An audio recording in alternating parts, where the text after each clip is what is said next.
Good afternoon all of you. आज का हमारा टॉपिक है ग्राम पंचायत। ये प्रश्न बनेगा आपका ग्राम पंचायत के संगठन, शक्तियाँ, आय के साधन और स्थिति। शक्तियाँ लगा लो, कार्य लगा लो उसके, और फिर आय के साधन और फिर स्थिति आएगी लास्ट में।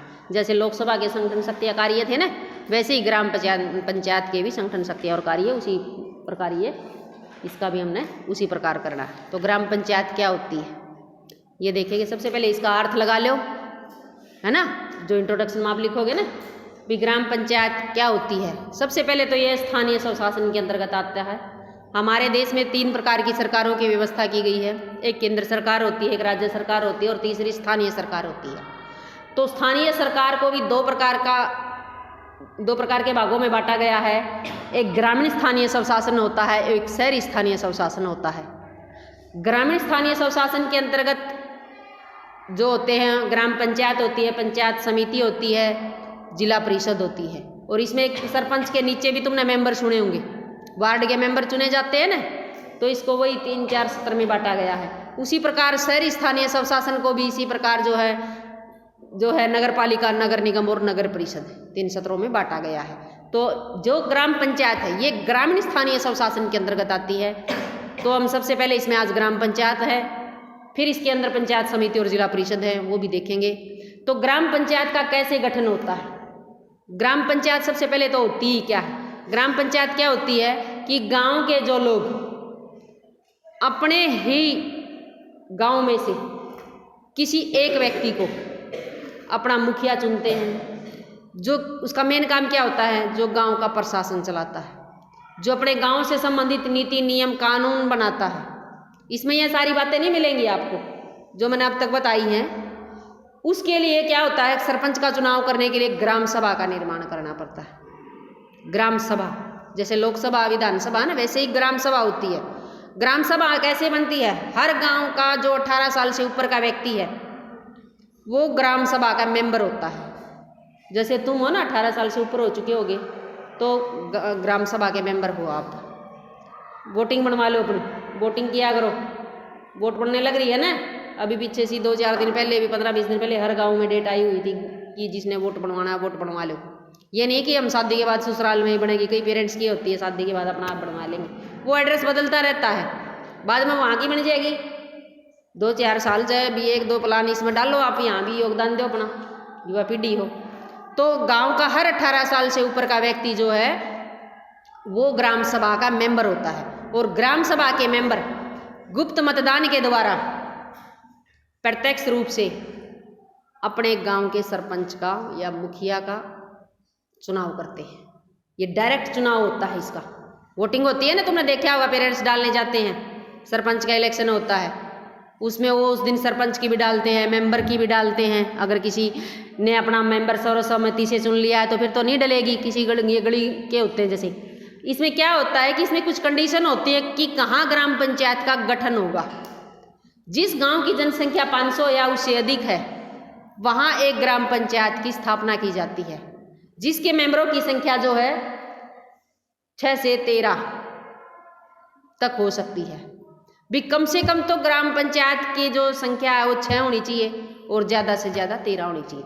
6 में 6 सरपंच नहीं, 1 सरपंच और 5 पंच भी होते हैं जिसको हम मेंबर बोलते हैं।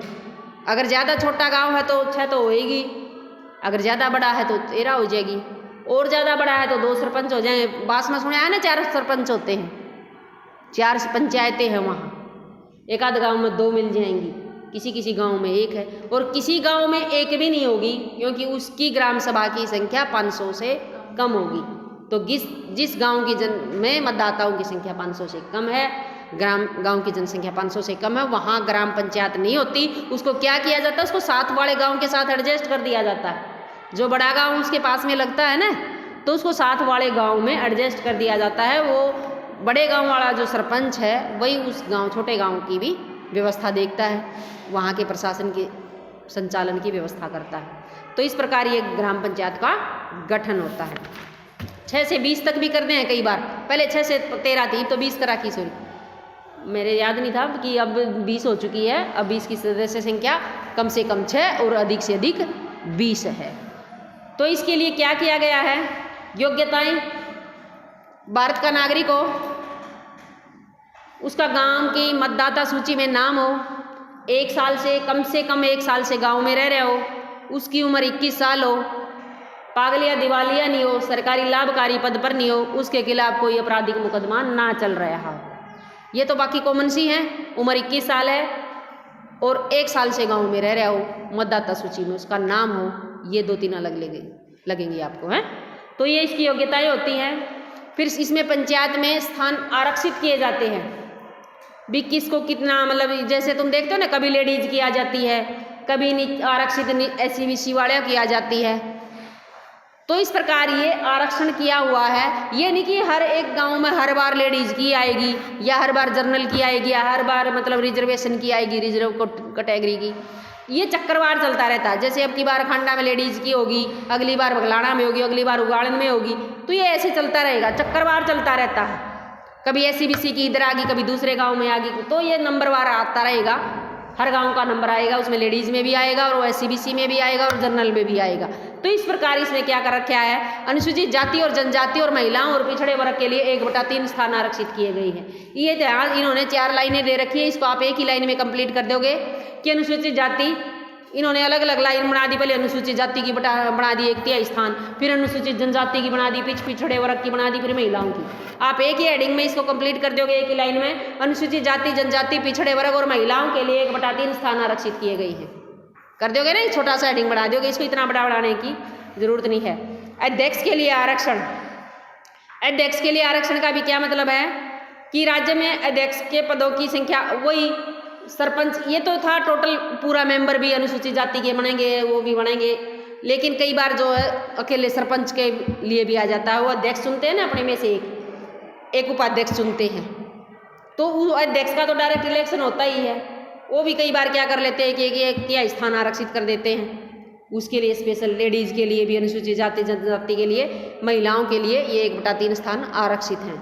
फिर इसमें ग्राम पंचायत का कार्यकाल, वैसे तो ग्राम पंचायत का कार्यकाल 5 वर्ष निश्चित किया गया है, लेकिन अगर सरपंच अपने काम को, अपने उत्तरदायित्व को अच्छे तरीके से नहीं निभा रहा है तो उसको उसके समय से पहले भी पदमुक्त किया जा सकता है, पद से हटाया जा सकता है।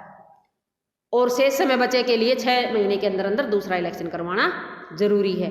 तो सरपंच हट जाएगा तो उप सरपंच भी होता है इनका, उप सरपंच भी, अगर दोनों ही अपनी शक्तियों का दुरुपयोग करते हैं, भी सारी ग्रांट आती है उसका गबन कर लिया, या जो भी और उन्होंने गलत कार्य किए हैं, काम नहीं करवा रहा है, विकास कार्य नहीं करवा रहा है गाँव में, तो उसके खिलाफ ग्राम सभा जो होती है, जो इनका इलेक्शन करती है, अभी बताया था कि ग्राम सभा के मेंबर इसको चुनते हैं। उसी प्रकार ग्राम सभा अगर 2/3 बहुमत से यह प्रस्ताव पारित कर दे कि हमारे गाँव का सरपंच हमारी इच्छाओं के अनुरूप या संविधान के खिलाफ चल रहा है, अपनी शक्तियों का दुरुपयोग कर रहा है, तो उसके खिलाफ अगर 2/3 बहुमत से अविश्वास प्रस्ताव पास कर दे ग्राम सभा, तो वो फिर क्या है, जो BDO है, SDO, SDM या DC होते हैं, उनको सूचित कर दिया जाता है कि हमारे गांव का सरपंच अच्छे तरीके से काम नहीं कर रहा, तो उसको पद से हटा दिया जाता, या मृत्यु हो जाए या खुद वो अपना त्याग पत्र दे दे, तो समय से पहले भी खाली हो सकता है सरपंच का पद।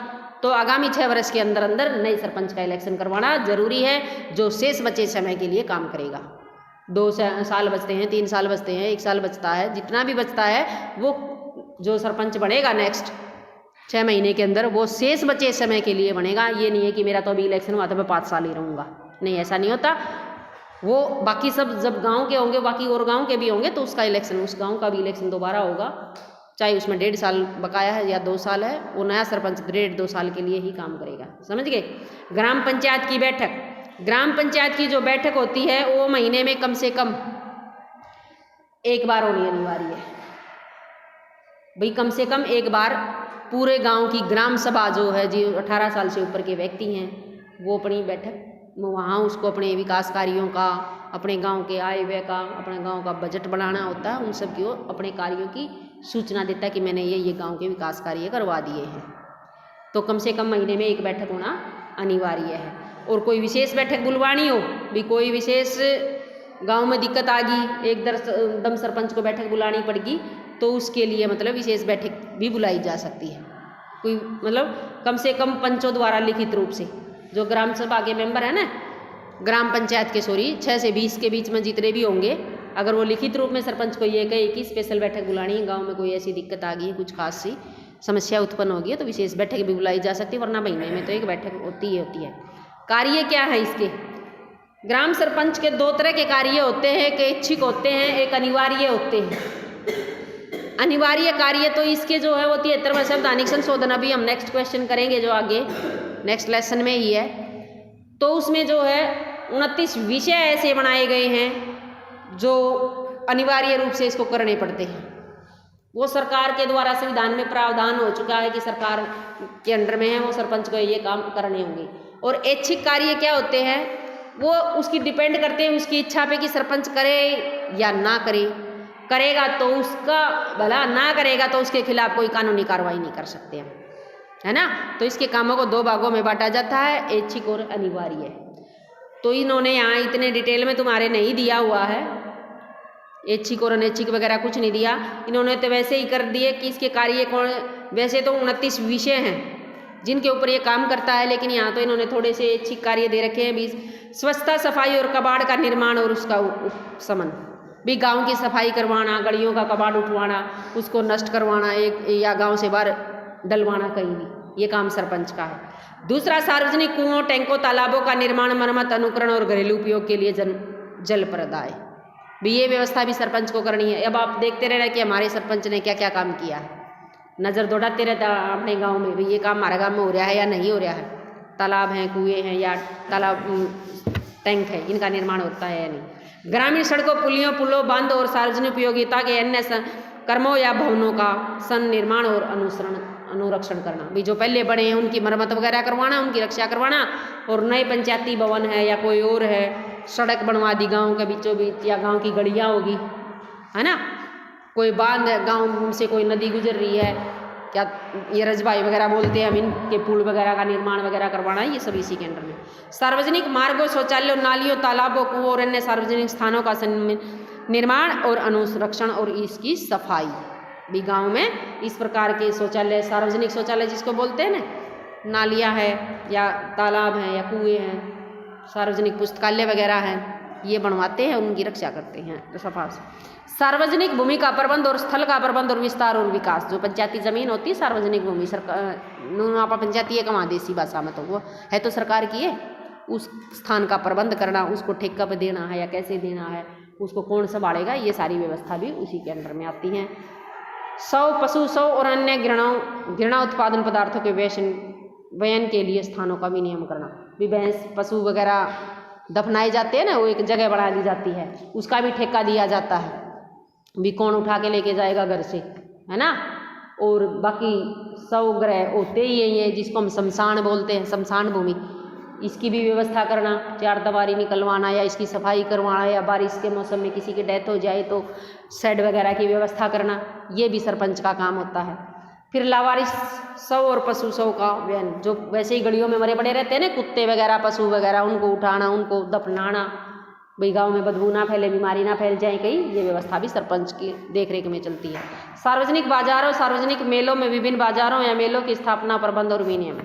वैसे तो गांव में इतने बाजार नहीं होते, लेकिन थोड़ा बहुत बाजार या मेले मंडी लग जाते, कभी कभी किसी गांव में लगता है ना कोई विशेष मेला, स्पेशल कोई खास विशेष माता का मंदिर है या कोई भी और मंदिर है, तो उसके ऊपर मेले लग जाते हैं कई किसी गांव में, तो उन मेलों का प्रबंध करना, वहाँ जो दुकानें लगेंगी उन दुकान वालों की पर्ची काटना, किसको ठेका दे रखा है, वो भी व्यवस्था भी कैसी व्यवस्था करनी हो, सारा सरपंच प्रबंध करता है। जन्म, मृत्यु, व्याह, विवाह के अभिलेखों का रखा जाना, भी जन्म प्रमाण पत्र है या मृत्यु प्रमाण पत्र है, वो भी सरपंच की देखरेख में होता है। ये जो चौकीदार होते हैं ना, ये लिख के जाते हैं ना, कोई पैदा होता है बच्चा, उसका नाम लिख ले गया, किसी के घर में कोई डेथ होगी तो वो लिख लेंगे, ये भी सरपंच के अंडर में ही होता है। टीका लगाने और चेचक का टीका लगाने में सहायता करना, मनुष्य और पशुओं की सुरक्षा के लिए ऐसे अन्य निवारक उपायों का, एक दिया गेट बंद कर ले बेटा, उपायों को जो संबंधित सरकारी विभागों द्वारा विहित किए जाएं, परिवर्तित करने में सहायता करना। जो गांव में टीकाकरण होता है ना, जो गांव की आंगनबाड़ी वर्कर्स घूमती हैं, इसमें भी सरपंच का सहयोग होना चाहिए, वो करता है या नहीं करता वो सरपंच के ऊपर डिपेंड करता है। निज स्तर और निज आश्रितों को सहायता करना, भी जिनका घर पर छत नहीं है, भूखे रहते हैं, कोई बाहर से आ गया तो क्या कहते हैं भी फलाना घर सरपंच का वहाँ जाकर रुक लो जी, आपको रोटी पानी रहने में जगह मिल जाएगी, है ना। कोई रात बेसारा करना है, किसी को कहीं जा रहा है, रात होगी, गांव में रुकना पहले होता था ऐसा मेन तो काम, है ना। अब तो सब साधन हम चला है, पहले पैदल चलने वाले होते थे, उनको रात में कहीं कहीं बीच में रुकना होता था तो सरपंच के घर पे ही रुकते थे, वहीं चाय पानी वहीं रोटी की व्यवस्था होती थी। अब भी जैसे गाँव में कोई पुलिस आ गया, कोई और अफसर आ गया, उसका रोटी पानी का सारी व्यवस्था सरपंच के घर में ही होती है। युवा कल्याण, परिवार कल्याण और खेलकूद का अभिवर्धन करना, भी गांव में युवाओं को खेलने के लिए प्रोत्साहित करने के लिए खेल का ग्राउंड है, इसकी व्यवस्था करना, समय समय पर खेलों का आयोजन करवाना, कंपटीशन वगैरह, ये सारा काम उसी का। राज्य सरकार, कलेक्टर या इस संबंध में राज्य सरकार द्वारा प्राधिकृत किसी अन्य अधिकारी द्वारा अनुसूचित जाति और जनजाति और अन्य पिछड़े वर्गों की दशा सुधारने के लिए उपायों के संबंध में, विशेषतः असमप्रसता निवारण के संबंध में दिए गई या जारी किए गए निर्देशों या अनुदेशनों का कार्यवाहन करना। भी जो भी सरकार की तरफ से आदेश आते हैं, किसी भी प्रकार की सरकार ने कोई योजना चालू की है अनुसूचित जाति जनजाति से रिलेटेड, या कोई और अन्य मतलब प्लानिंग शुरू की है, सरकार ने कोई कल्याणकारी योजना शुरू कर रखी है, उसका गांव के लेवल पर उसको मतलब पहुंचाना और गांव में उसकी व्यवस्था करवाना, वो सारा काम सरपंच का ही होता है। न्यायिक कार्य क्या करेगा वो भी, वो पंचायती फैसला सुनाया करे ना, भाई पंचायत ने जुर्माना लगा दिया, लगाता है ना, जो पंचायत के आदेशों का पालन नहीं करता तो उसके ऊपर सरपंच के द्वारा जुर्माना लगाया जाता है। तो अगर वो टाइम पर जुर्माना नहीं देता तो प्रतिदिन जुर्माने के 10 रुपये बढ़ा दिए जाते हैं। भी मान लो किसी के ऊपर 100 रुपये जुर्माना लगा दिया और उसने 2 दिन का टाइम है, 2 दिन के अंदर उसने नहीं दिया तो प्रतिदिन पर डे के हिसाब से 10 रुपये फाइन बढ़ता रहेगा जब तक वो जुर्माना नहीं लगाता, देता, जमा नहीं कराता। सॉरी। ग्राम पंचायत के आय के साधन क्या होते हैं? सबसे पहले तो सरकार की तरफ से ग्रांट मिलती है, उनको मिलता है ना, नुका कर सारी ग्रांट खा गया सरपंच के, एक नहीं लांदा। कई गामा की सुनी होगी तो वह ग्रांट या अनुदान जिसको हम बोलते हैं। अभी बजट में कहा था ना, अनुपूरक अनुदान भी काम चलाने के लिए ग्रांट दी जा है। ये पैसा अनुदान के रूप में तो मांगों को मानना है, विनियोग विधेयक पढ़ाया था जो, वो उसमें मांगे तो ही होती है और मांग ही फिर वो आगे ग्रांट का रूप ले लेती है। जब उनको देते हैं तो ग्रांट बन जाती है। गांव के इकट्ठे होने वाले राजस्व का 10% भाग पंचायत को मिलता है। जो भी गांव को पैसा होता है, गांव का खजाना, मतलब उनका अगर सरपंच के पास खजाना सारा इकट्ठा उड़े करे, अगर मंदिर का नाम पकड़ लिए, कोई और कर लिए, वो सरपंच के पास होता है। गांव में मछली के क्षेत्रों से हुई आय, जो जोड़ होते हैं ना गांव में, उनको भी किराए पर दे दिया जाता है मछली पालन के लिए, उसका भी ठेका उठता है, भी कौन लेगा उसको, और वो ठेके के पैसे फिर किसके पास जाते हैं? सरपंच के पास जाते हैं। पंचायती जमीन होती है उसको ठेके पे दिया जाता है, पंचायती कोई बिल्डिंग है उसको किराए पर दिया जाता है ना। तो गांव में जो शव वगैरह उठाने वाले का ठेका उठता है, भाई कौन ये जो शव ग्रह हैं पशुओं के उठा कर ले जाएगा, उसका भी ठेका उठता है, उससे भी आय होती है। गांव में जो मेड़ी मंडी लगती है, उनकी दुकानों की जो पर्ची कटती है, वो भी उसकी आय का साधन है। गांव में जो फेरी वाले घूम रहे हैं, उसका भी ठेका उठाया जाता है, उससे भी उसको आय होती है ना। गांव में जो पंचायती कूड़ा होता, ये जो भी कुर्डियाँ वगैरह हम बोलते हैं, अगर पंचायत की तरफ से कोई कूड़ा इकट्ठा हो रहा है, चौकीदार के द्वारा ये जो गलियों की सफाई करते हैं, उसको भी बेच दिया जाता है। तो इस प्रकार उसको कई तरह के मतलब क्षेत्रों में जो है शमशान भूमि वगैरह से, श्यामलात भूमि जिसको हम पंचायती भूमि भी कहते हैं, श्यामलात भी कहते हैं, तो मृत पशुओं को की खाल बेचने से जो चमड़ा या बेचा जाता है ना, उनका उतार के, उससे भी आय होती है। तो इस प्रकार पंचायत द्वारा जो लाइसेंस दिए जाते हैं, अपराध व्यक्तियों पर जो जुर्माने लगाए जाते हैं, तो ये उसकी आय के साधन थे। पंचायतों को निधियों का अभ्यारण या सहायता अनुदान, ये उसी में लिख रखा है। भाई सरकार जो टैक्स वगैरह भी लगा हुआ है ना, जो आप देखो तुमने सुना होगा माल की पर्ची आ रही है, चूल्हा टैक्स आ रहा है, तो छोटा लेवल पर तो अपना यही टैक्स लगेगा गाँव में, तो है ना। तो इनसे भी मतलब उसकी जो है आय के साधन होते हैं। ये भी उसके सहायता अनुदान, तो वो ग्रांट पढ़ाया था भाई, कल हमने ग्रांट मिला है, इन्हें उधार लेने की शक्ति भी इनके पास होती है। भाई इनका काम नहीं चल रहा है तो राज्य सरकार से अनुपूरक अनुदान जिसको बोला था कि काम चलाने के लिए बजट में पैसा तो मंजूर होते होते कई महीने लग जाएंगे, तो उनको अनुपूरक अनुदान दिया जाता है, या अपना काम चलाने के लिए कुछ सहायता धनराशि उधार ले दी जाती है। ये इसमें इसकी स्थिति देखोगे, ये वित्त आयोग नहीं छोड़ो, 1994 से राज्य में ग्राम पंचायत का अस्तित्व था। मतलब जब हमारा देश का संविधान बना था तब से लेकर 1994 तक ग्राम पंचायत को संविधान में शामिल नहीं किया गया था। ये बात आप एक पूरा लेसन करवावांगे, एक 73वां संवैधानिक संशोधन है वो इसी बात पर करवावांगे। तब तक इसकी स्थिति कोई खास स्पष्ट नहीं थी क्योंकि संविधान में नहीं उल्लेख था। लेकिन 73वें संवैधानिक संशोधन से के बाद सरकार को संविधान में ये शामिल कर लिया, धारा 243 में 11वीं अनुसूची में शामिल कर लिया, 29 विषय इसके स्पष्ट कर दिए कि आपने इन पर काम करना है। इसका कार्यकाल फिक्स कर दिया कि अब पहले क्या होता था कि कोई सरपंच बन गया तो अपने पद को छोड़ना ही नहीं था, कोई 1 साल में इलेक्शन करा देते, कहीं 3 साल में, कहीं 6 साल में, कहीं लंबे समय तक होते ही नहीं थे। अब इनका कार्यकाल फिक्स हो गया, कहीं कहीं 2 सत्र होते थे, कहीं 3 सत्र होते थे, इनके ना सत्र फिक्स थे, जैसे भी मेंबर होंगे, सरपंच होगा, पंचायत समिति होगी, जिला परिषद होगा, अब इनके सत्र भी फिक्स कर दिए। ना ही सीटों का आरक्षण फिक्स था, भाई कितने 1/3 स्थान किस किस जाति के लिए क्यों कैसे फिक्स होंगे, वो स्थान आरक्षित कर दिया। तो अब इसकी स्थिति बहुत ही महत्वपूर्ण हो गई है ना। तो इसमें पता नहीं तुम्हारे ये दे रखे हैं या नहीं, जो मैं बताऊँ वो लिख दिया है ना। ठीक, ओके, थैंक यू।